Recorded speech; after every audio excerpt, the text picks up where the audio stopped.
Hello, especially for the Dirty Secrets channel. Countdown. Emma Reeves pressed a manicured finger against the invitation, tracing the embossed letters that promised forever. 1 week. Just 1 week until she would walk down the aisle toward Daniel, her fiancé of 3 years. The man who represented stability, comfort, and the future she'd always planned. The wedding preparations were nearly complete, the cream roses ordered, the catering finalized, the dress hanging in her closet like a beautiful ghost. Everything was perfect. Or it should have been. Emma's hand unconsciously drifted to her stomach. The morning sickness had started 3 days ago. The pregnancy test, taken in a gas station bathroom during her lunch break yesterday, had confirmed what she already knew. She was pregnant, and she wasn't entirely sure who the father was. She sank onto the edge of her bed, the weight of her secrets crushing her chest. Daniel was away on his bachelor trip, due back in 2 days. He didn't deserve this. But then again, neither did she. Life had become impossibly complicated, and it had nothing to do with seating arrangements or wedding favors. It had everything to do with the 5 men who had briefly entered her life in moments of weakness, desire, and rebellion. 5 possibilities. 5 mistakes. 5 secrets that could destroy everything. Her phone buzzed with a text from her maid of honor. "Final dress fitting tomorrow. Can't wait to see the bride-to-be glow." Emma closed her eyes. They only knew. The first secret 3 months ago, Emma had met James at a work conference in Chicago. Daniel had been busy with his law practice, and they'd been fighting about wedding details. The argument before she left had been particularly bitter. "You're just so perfect, aren't you?" Daniel had spat. "Everything has to be exactly your way." His words had stung because she'd spent her whole life trying to be perfect, the perfect daughter, the perfect student, the perfect fiancé. What if she wasn't? What if she could be someone else entirely? James had noticed her at the hotel bar, her engagement ring momentarily forgotten in her purse as she nursed a gin and tonic. "You look like someone with a story to tell," he'd said, sliding onto the stool beside her. He was handsome in a rugged way Daniel wasn't, with tattoos peeking from beneath his rolled sleeves and eyes that promised adventure. "Maybe I'm someone with a story to make," she'd replied. One night. That's all it had been. A hotel room with unfamiliar sheets and a view of a city she didn't know. She'd left before dawn, slipping her engagement ring back on in the elevator, convincing herself it had never happened. But as Emma sat on her bed now, clutching her phone, she knew that night hadn't stayed in Chicago. It had followed her home, possibly growing inside her. The spiral continues. The second man had been Daniel's cousin Ryan. It had happened during a family gathering at the lake house 6 weeks ago. Daniel had been called away for an emergency client meeting, leaving Emma alone with his extended family. Ryan had always flirted with her, always stood a little too close. That night, after everyone else had gone to bed, they'd shared a bottle of wine on the dock. The moon had been full, reflecting on the water like scattered diamonds. "He doesn't appreciate you," Ryan had whispered. "I see the way he takes you for granted." Emma had wanted to defend Daniel, but the words wouldn't come. Instead, she'd let Ryan kiss her, then lead her to the boathouse. It had been quick, desperate, and immediately regrettable. Afterward, she'd cried silently in the shower, trying to wash away her betrayal. The third and fourth men had come in quick succession, a bartender at her bachelorette party and an old college flame she'd bumped into during a moment of nostalgia-induced weakness. Each encounter had been fueled by different emotions: rebellion, validation, a desperate search for something she couldn't name. And then there was Michael, her boss. Just 2 weeks ago, working late on a project, an innocent touch had evolved into something more. She told herself it was the last time, that once she was married, she would be different. Better. Faithful. Now, as Emma stared at her reflection in the mirror, the woman looking back was unrecognizable. Who was this person who had spiraled so completely out of control? The signs, the pregnancy symptoms, had been easy to ignore at first. Dress, she'd told herself. Wedding planning was exhausting. But now, with the positive test hidden in her drawer, denial was no longer an option. Emma stood in front of the bathroom mirror, lifting her silk pajama top to examine her still flat stomach. Was it possible to love someone you hadn't met yet, even as they complicated your life beyond measure? A knock at the door startled her. "Emma? It's Lisa. I brought wedding favor samples." Emma quickly pulled down her top and splashed water on her face before opening the door for her maid of honor. "You look pale," Lisa commented, setting down a box of delicate toll-wrapped almonds. "Pre-wedding jitters?" "Something like that," Emma replied. As Lisa chattered about the upcoming bachelorette party, Emma's mind wandered. How would she hide morning sickness during the honeymoon? How long before Daniel noticed the changes in her body? And most importantly, what would she do if the baby didn't look like him? "Emma, are you listening? I asked if you're excited about Daniel coming home tomorrow instead of Wednesday. He cut the trip short to surprise you." Emma's heart stopped. "Tomorrow? Yes. Isn't that romantic? He couldn't bear to be away from you any longer. Tomorrow. Daniel would be home tomorrow, and everything would need to appear normal. She would need to be the excited bride, not a woman drowning in secrets and morning sickness." "That's wonderful," Emma managed, her voice hollow. Lisa tilted her head. "Is everything okay between you two?" "Perfect, Emmalit. Everything's perfect." The return Daniel's key in the lock sent Emma's heart racing. She'd spent the morning cleaning obsessively, as if she could erase her indiscretions along with the dust. He appeared in the doorway, tanned and smiling, his arms open wide. "There's my beautiful bride." Emma forced herself to step into his embrace, inhaling his familiar scent of cedar and coffee. For a moment, she almost believed they could still have their happy ending. "I missed you," she said, and was surprised to find she meant it. "Not as much as I missed you." Daniel kissed her deeply. "The guys were impossible. All they wanted to do was party. All I could think about was getting back to you." Guilt twisted in Emma's stomach, sharp and merciless. Daniel deserved better. "I thought we could go over the final details tonight," he continued, oblivious to her inner turmoil.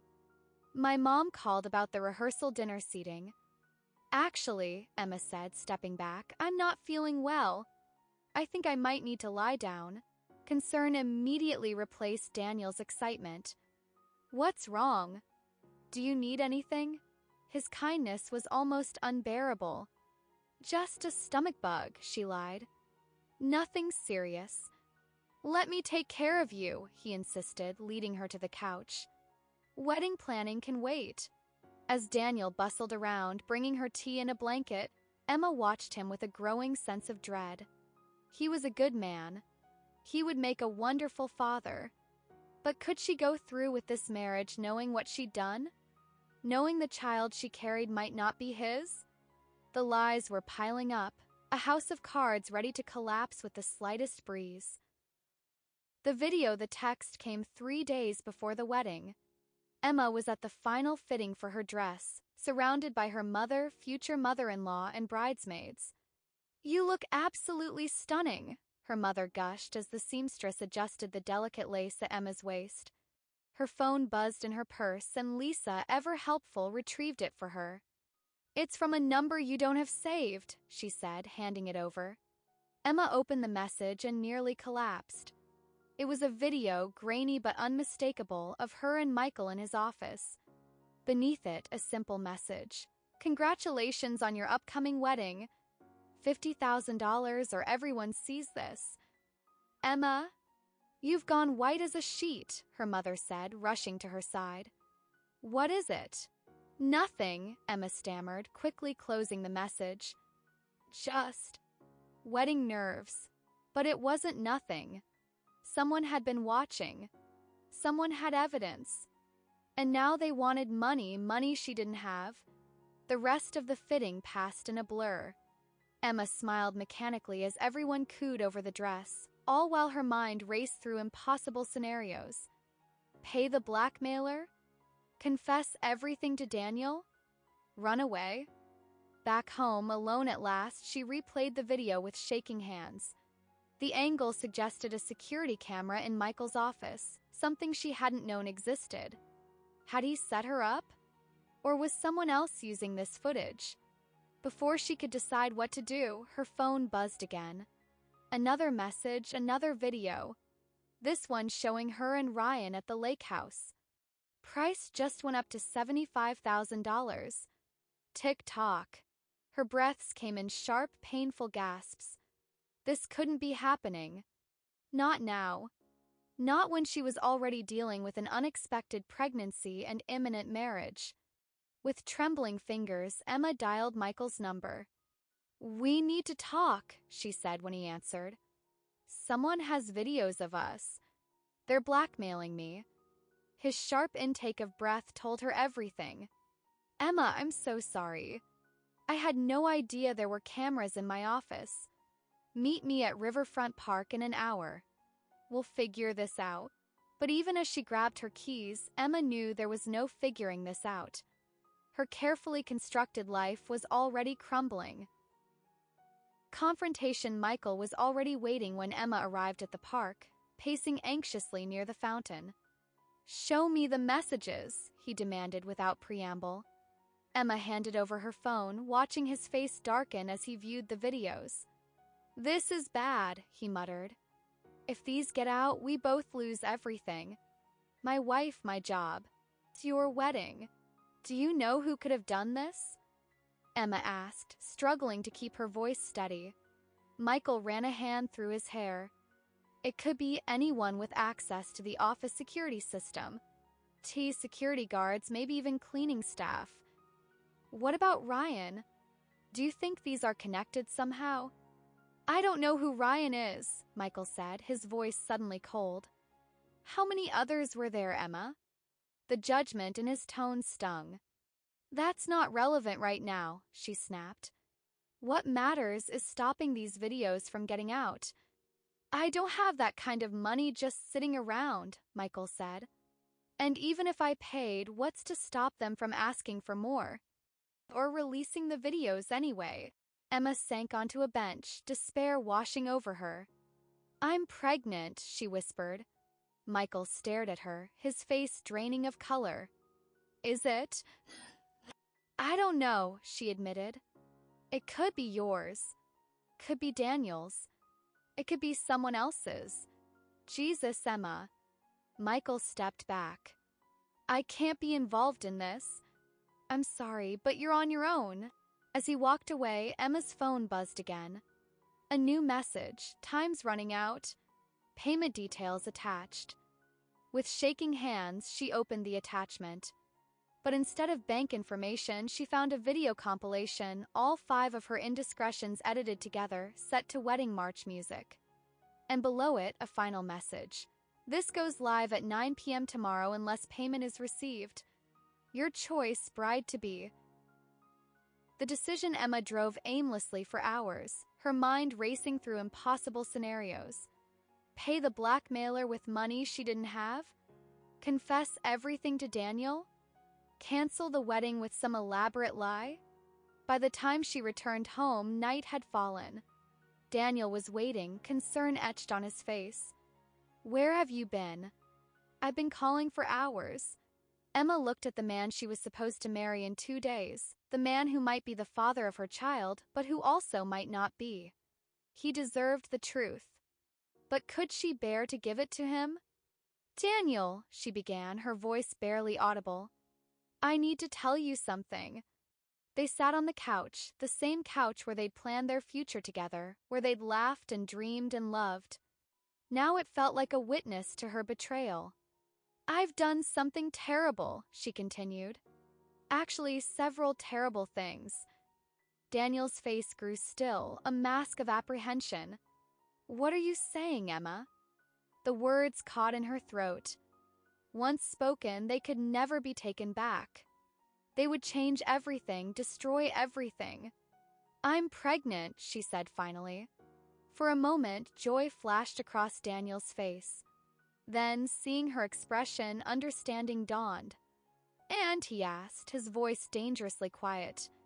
And I'm not sure it's yours, Emma whispered. I've been unfaithful. More than once. The silence that followed was deafening. Daniel stood, paced to the window, then back again, his movements jerky and unnatural. How many times? How many men? He finally asked, each word precise and cutting. Emma closed her eyes. 5. Daniel's laugh was hollow. 5. My God, Emma. Why? Was I not enough? Was our life together not enough? It had nothing to do with you, she tried to explain. I was scared. Of marriage, of forever. I think I was trying to sabotage myself. Well, congratulations. You succeeded. Daniel's voice cracked. And now you're pregnant. With a child that might not be mine. Emma nodded, tears streaming down her face. There's more. Someone's blackmailing me. They have videos. They're threatening to release them tomorrow night if I don't pay. Daniel sank into a chair, his face in his hands. Videos, he repeated. Of you with these men. Yes. When he looked up, his eyes were red but dry. Who knows about this? Just Michael. He's one of the... He's my boss. And whoever is blackmailing me. Daniel was silent for a long moment. Then, surprisingly, he asked, how much do they want? $75,000. And if you don't pay, they release the videos. Everyone sees them. The wedding is ruined. Your family, my family, our friends, everyone will know. Daniel stood again, his movements more controlled now. I need some time to think. I'm going to my brother's. Don't follow me. As the door closed behind him, Emma felt a strange sense of relief mixed with her devastation. The truth was out, at least part of it. Now she just had to wait to see what remained of her life after the dust settled. The unexpected ally Emma woke the next morning to pounding on her front door.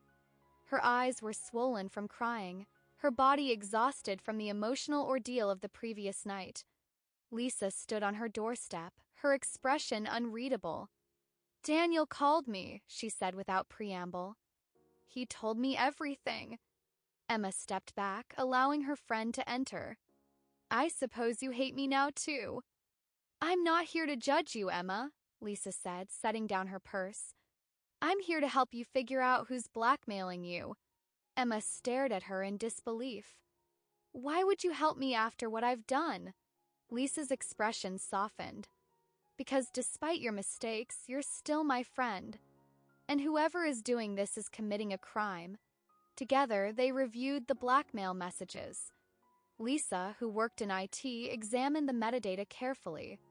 These videos were accessed through the cloud storage for your office building's security system, she explained. The account that accessed them belongs to someone named Leonard Burke. Emma frowned. The janitor? He's 60 years old and barely speaks English. Maybe someone used his account, Lisa suggested. Someone who knew his password would be simple. Someone who wanted access to the security footage. A sudden realization hit Emma. Ryan, she whispered. Daniel's cousin works for the same security company that installed the systems at my office building. And he'd have a motive, Lisa pointed out. If he's one of the men in the videos, maybe he's trying to break up your wedding. Or maybe he's just after money. But how would he know about the others? Emma asked. Unless he's been watching you, Lisa finished grimly. Following you. The thought sent a chill down Emma's spine. Had Ryan been stalking her? Had her momentary weakness with him been part of a larger, more sinister plan? We need proof, Lisa said, already typing on her laptop. And I think I know how to get it. Confrontation with Lisa's help, Emma set a trap. They arranged to meet the blackmailer at an ATM near the park, promising to deliver the first payment in cash. Then they waited, hidden in Lisa's car with a high-resolution camera. What if it's not Ryan? Emma whispered as they watched the meeting spot. Then we'll know someone else to confront, Lisa replied.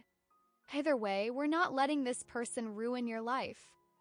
Precisely 7 o'clock, a hooded figure approached the ATM. Emma's breath caught as the person looked around furtively before checking their phone. It's him, she whispered as the figure lowered their hood slightly. It's Ryan. Lisa snapped several clear photos before Ryan, realizing no one was coming, slipped away. Now what? Emma asked, her heart pounding. Now we confront him, Lisa said grimly. With evidence. They tracked Ryan to a coffee shop 3 blocks away. As they approached his table, his eyes widened in recognition and fear. Hello, Ryan, Emma said, sliding into the seat across from him. Expecting someone else? I don't know what you're talking about, he stammered, but his eyes darted nervously to the exit. Lisa placed her phone on the table, showing the photos they'd just taken. We know it's you. We can prove you accessed the security footage at Emma's office using Leonard Burke's credentials. We can prove you've been stalking Emma. And now we have evidence of your blackmail attempt. Ryan's face contorted with anger. You ruined everything, he spat at Emma. You were supposed to be with me, not Daniel. I saw how you looked at me that night at the lake. I knew we had something special. We had a mistake, Emma corrected him. Nothing more. So you went to other men? Ryan's voice rose. All those men, but not me again? What was I, just another notch in your belt? Keep your voice down, Lisa warned. Here's what's going to happen. You're going to delete all copies of those videos. Right now, in front of us. Then you're going to leave town until after the wedding. And why would I do that? Ryan sneered. Because if you don't, Lisa said calmly, we're going to the police with evidence of blackmail, stalking, and unauthorized access of a computer system. That's enough to put you away for years. Color drained from Ryan's face. You're bluffing. Try me, Lisa challenged.